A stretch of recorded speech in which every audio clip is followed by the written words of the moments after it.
Amours de Voyage Arthur Hugh Clough less than I greater than O. You are sick of self-love, Malvolio, and taste with a distempered appetite. Shakespeare. I want doubt de tout, main de l'honneur. French novel. Solvitor ambulando. Solucius madam. Flevit amores non elaboratum ad pedem. Horace. Canto I over the great windy waters, and over the clear crested summit, unto the sun in the sky, and unto the perfect earth. Come, let us go to a land wherein gods of the old time wandered, where every breath even now changes to ether divine. Come, let us go, though with all a voice whisper, the world that we live in, whithersoever we turn, still is the same narrow crib. 'Tis but to prove limitation, and measure accord, that we travel. Let who would escape and be free go to his chamber and think. 'Tis but to change idle fancies for memories wilfully failser. 'Tis but to go and have been. Come, little bark. Let us go. Less than / greater than I Clough to Eustace. Dear Eustatio, I write that you may write me an answer, or at the least to put us again en rapport with each other. Rome disappoints me much, St. Peter s, perhaps, in especial. Only the arch of Titus and view from the Lateran please me. This, however, perhaps is the weather, which truly is horrid. Greece must be better, surely. And yet I am feeling so spiteful, that I could travel to Athens, to Delphi, and Troy, and Mount Sinai, though but to see with my eyes that these are vanity also. Rome disappoints me much.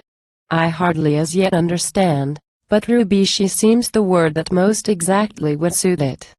All the foolish destructions, and all the sillier savings, all the incongruous things of past incompatible ages, seem to be treasured up here to make fools of present and future. Would to heaven the old Goths had made a cleaner sweep of it. Would to heaven some new ones would come and destroy these churches. However, one can live in Rome as also in London. It is a blessing, no doubt, to be rid, at least for a time, of all one's friends and relations, yourself, forgive me, included, all the assujettissement of having been what one has been, what one thinks one is, or thinks that others suppose one. Yet, in despite of all, we turn like fools to the English. Vernon has been my fate. Who is here the same that you knew him, making a tour, it seems, with friends of the name of Trevelyan. 2. Clough to Eustace. Rome disappoints me still, but I shrink and adapt myself to it. Somehow a tyrannous sense of a superincumbent oppression still, wherever I go, accompanies ever, and makes me feel like a tree, shall I say? Buried under a ruin of brickwork. Rome, believe me, my friend, is like its own Monte Testaccio, merely a marvelous mass of broken and cast-away wine-pots. Ye gods! What do I want with this rubbish of ages departed, things that nature abhors, the experiments that she has failed in? What do I find in the forum? An archway and 2 or 3 pillars. Well, but St. Peter s. Alas, Bernini has filled it with sculpture. No one can cavil, I grant, at the size of the great Colosseum. Doubtless the notion of grand and capacious and massive amusement, this the old Romans had. But tell me, is this an idea? Yet of solidity much, but of splendor little is extant. Brickwork I found thee, and marble I left thee. Their emperor vaunted. Marble I thought thee, and brickwork I find thee. The tourist may answer. 3. Georgina Trevelyan to Louisa. At last, dearest Louisa, I take up my pen to address you. Here we are, you see, with the 77 boxes, Courier, Papa and Mama, the children, and Mary and Susan. Here we all are at Rome, and delighted of course with St. Peter s, and very pleasantly lodged in the famous Piazza di Spagna. Rome is a wonderful place, but Mary shall tell you about it. Not very gay, however. The English are mostly at Naples. There are the AS, we hear, and most of the W party. George, however, is come. Did I tell you about his mustachios? Dear, I must really stop, for the carriage, they tell me, is waiting. Mary will finish. And Susan is writing, they say, to Sophia. Adieu, dearest Louise, evermore your faithful Georgina. Who can a Mr. Clough be whom George has taken to be with? Very stupid, I think, but George says so very clever. 4. Clough to Eustace. No, the Christian faith, as at any rate I understood it, with its humiliations and exaltations combining, exaltations sublime, and yet divine abasements, aspirations from something most shameful here upon earth and in our poor selves to something most perfect above in the heavens. No, the Christian faith, as I, at least, understood it, is not here, O Rome, in any of these thy churches. Is not here, but in Freiburg, or Rheims, or Westminster Abbey. What in thy dome I find, in all thy recenter efforts, is a something, I think, more rational far, more earthly, actual, less ideal, devout not in scorn and refusal, but in a positive, calm, stoic Epicurean acceptance. This I begin to detect in St. Peter's and some of the churches, mostly in all that I see of the 16th century masters, overlaid of course with infinite gauds and gewgaws, innocent, playful follies, the toys and trinkets of childhood, forced on mature years, as the serious one thing needful, by the barbarian will of the rigid and ignorant Spaniard. Curious work, meantime, re-entering society, how we walk a livelong day, great heaven, and watch our shadows. What our shadows seem, forsooth, we will ourselves be. Do I look like that? You think me that, then I am that. V. Clough to Eustace. Luther, they say, was unwise. Like a half-taught German, he could not see that old follies were passing most tranquilly out of remembrance. Leo X was employing all efforts to clear out abuses.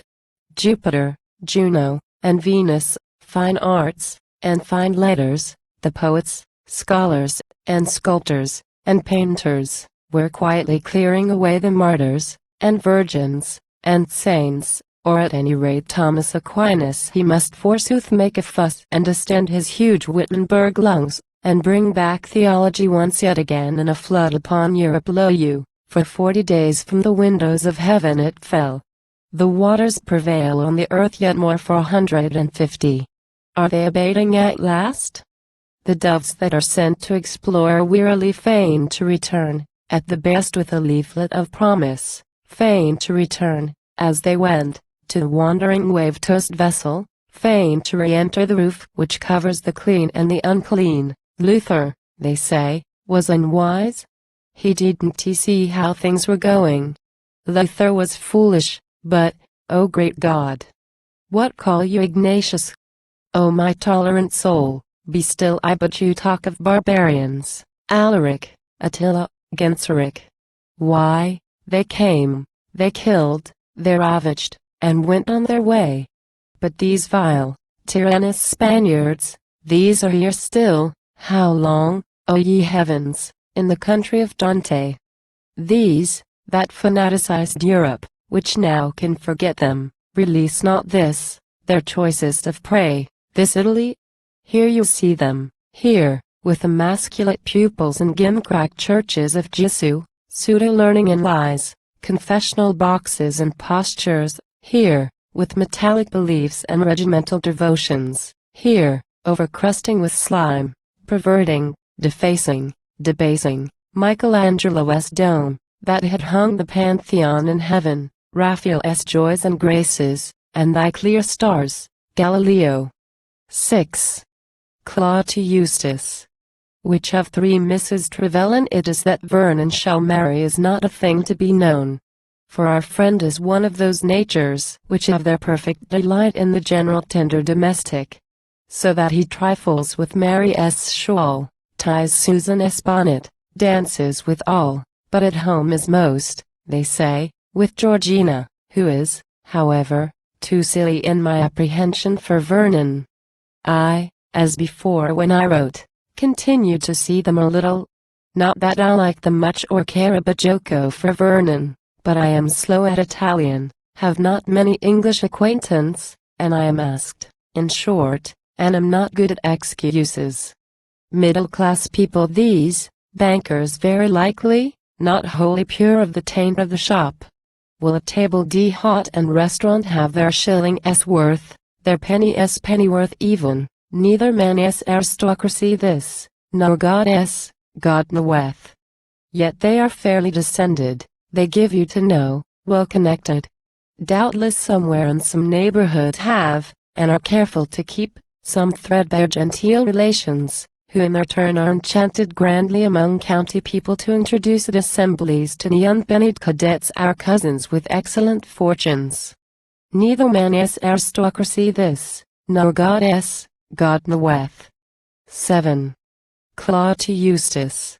Ah, what a shame, indeed, to abuse these most worthy people. Ah, what a sin to have sneered at their innocent rustic pretensions.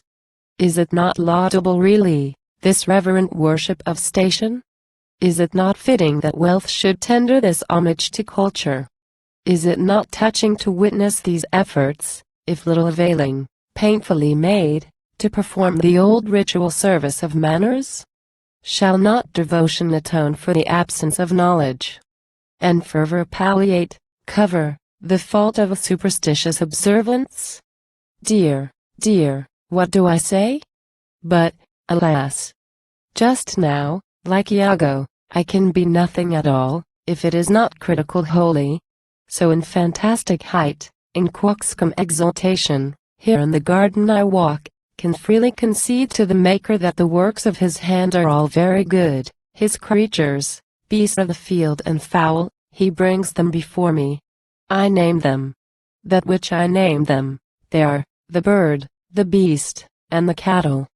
But for Adam, alas, poor critical coxcomb Adam. But for Adam there is not found an help meet for him. 8. Clough to Eustace.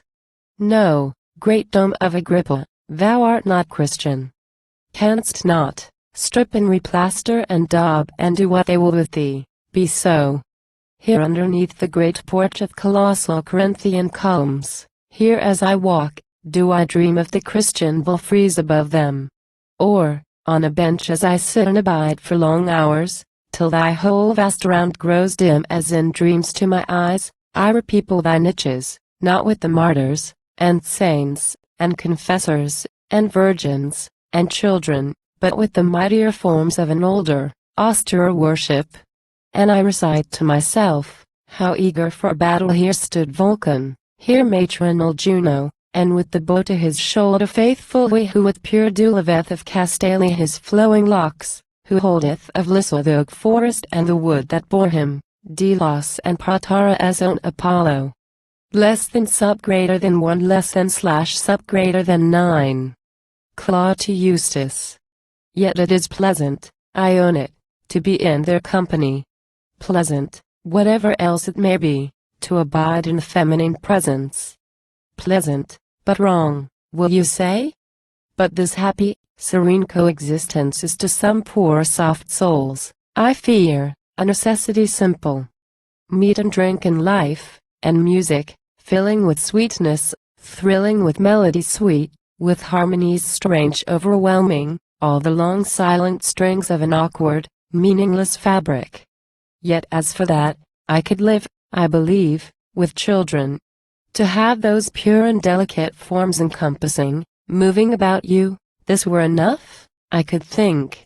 And truly with glad resignation could from the dream of romance, from the fever of flushed adolescence, look to escape and subside into peaceful avuncular functions. Nephews and nieces. Alas, for as yet I have none. And, moreover, mothers are jealous, I fear me, too often, too rightfully. Fathers think they have title exclusive to spoiling their own little darlings. And by the law of the land, In despite of Malthusian doctrine, no sort of proper provision is made for that most patriotic, most meritorious subject, the childless and bachelor uncle. Ex Clough to Eustace.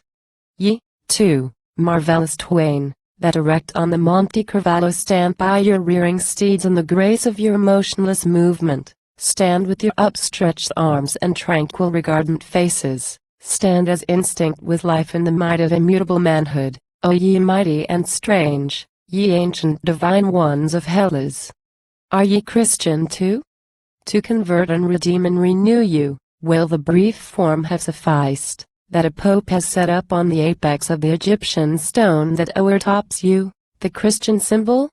And ye, silent, supreme and serene and victorious marble, ye that encircle the walls of the stately Vatican chambers, Juno and Ceres, Minerva, Apollo, the Muses and Bacchus, ye unto whom far and near come posting the Christian pilgrims, ye that are ranged in the halls of the mystic Christian pontiff, are ye also baptized? Are ye of the kingdom of heaven?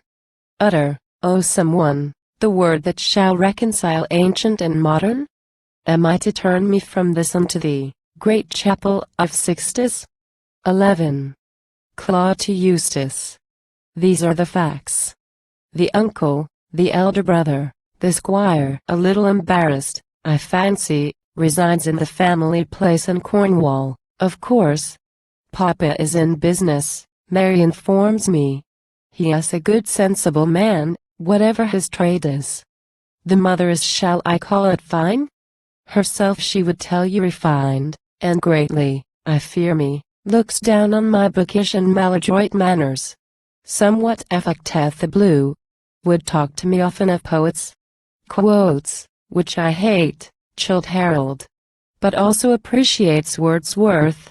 Sometimes adventures on Schiller. And then to religion diverges. Questions me much about Oxford. And yet, in her loftiest flight still grates the fastidious ear with the slightly mercantile accent. Is it contemptible, Eustace? I am perfectly ready to think so. Is it, the horrible pleasure of pleasing inferior people? I am ashamed my own self. And yet true it is, if disgraceful, that for the first time in life I am living and moving with freedom. I, who never could talk to the people I meet with my uncle, I, who have always failed, I, trust me, can soothe the Trevellans. I, believe me, great conquest, am liked by the country bankers. And I am glad to be liked, and like in return very kindly. So it proceeds. Laissez-faire, laissez-aller, such is the watchword. Well, I know there are thousands as pretty and hundreds as pleasant, girls by the dozen as good, and girls in abundance with polish higher and manners more perfect than Susan or Mary Trevelyan. Well, I know, after all, it is only juxtaposition, in short. And what is juxtaposition? 12. Clough to Eustace. But I am in for it now, laissez-faire, of a truth, laissez-aller. Yes, I am going, I feel it, I feel and cannot recall it, fusing with this thing and that, entering into all sorts of relations, tying I know not what ties, which, whatever they are, I know one thing, will, and must, woe is me, be one day painfully broken with painful remorses, with shrinkings of soul, and relentings, foolish delays, more foolish evasions, most foolish renewals. But I have made the step, have quitted the ship of Ulysses, quitted the sea and the shore, passed into the magical island. Yet on my lips is the moly, medicinal, offered of Hermes. I have come into the precinct, the labyrinth closes around me, path into path rounding slyly. I pace slowly on, and the fancy, struggling a while to sustain the long sequences weary, bewildered, fain must collapse in despair. I yield, I am lost, and know nothing, yet in my bosom unbroken remaineth the clue. I shall use it. Lo, with the rope on my loins I descend through the fissure. I sink, yet inly secure in the strength of invisible arms up above me. Still, wheresoever I swing, wherever to shore, or to shelf, or floor of cavern untrodden, shell sprinkled, enchanting, I know I yet shall one time feel the strong cord tighten about me, feel it, relentless, upbear me from spots I would rest in. And though the rope sway wildly, I faint, crags wound me, from crag unto crag rebounding, or, what in the void, I die 10 deaths, ere the end I yet shall plant firm foot on the broad lofty spaces I quit, shall feel underneath me again the great massy strengths of abstraction, look yet abroad from the height o'er the sea whose salt wave I have tasted. 13. Georgina Trevelyan to Louisa. Dearest Louisa, inquire, if you please, about Mr. Clough. He has been once at R, and remembers meeting the H.S. Harriet L., perhaps, may be able to tell you about him. It is an awkward youth, but still with very good manners. Not without prospects, we hear. And, George says, highly connected. Georgie declares it absurd, but Mama is alarmed, and insists he has taken up strange opinions, and may be turning a papist. Certainly once he spoke of a daily service he went to. Where? We asked, and he laughed and answered, at the Pantheon. This was a temple, you know, and now is a Catholic church. And though it is said that Mazzini has sold it for Protestant service, yet I suppose this change can hardly as yet be effected. Adieu again, evermore, my dearest, your loving Georgina. P.S. by Mary Trevelyan. I am to tell you, you say, what I think of our last new acquaintance. Well, then, I think that George has a very fair right to be jealous. I do not like him much, though I do not dislike being with him. He is what people call, I suppose, a superior man, and certainly seems so to me. But I think he is terribly selfish. Alba, thou findest me still, and, Alba, thou findest me ever, now from the Capitol steps, now over Titus S. Arch, here from the large grassy spaces that spread from the Lateran portal, towering o'er aqueduct lines lost in perspective between, or from a Vatican window, or bridge, or the high Colosseum, clear by the garlanded line-cut of the Flavian ring. Beautiful can I not call thee, and yet thou hast power to o'ermaster, power of mere beauty. In dreams, Alba, thou hauntest me still. Is it religion? I ask me. Or is it a vain superstition? Slavery abject and gross. Service, too feeble, of truth. Is it an idol I bow to, or is it a god that I worship? Do I sink back on the old, or do I soar from the mean? So through the city I wander and question, unsatisfied ever, reverent so I accept, doubtful because I revere.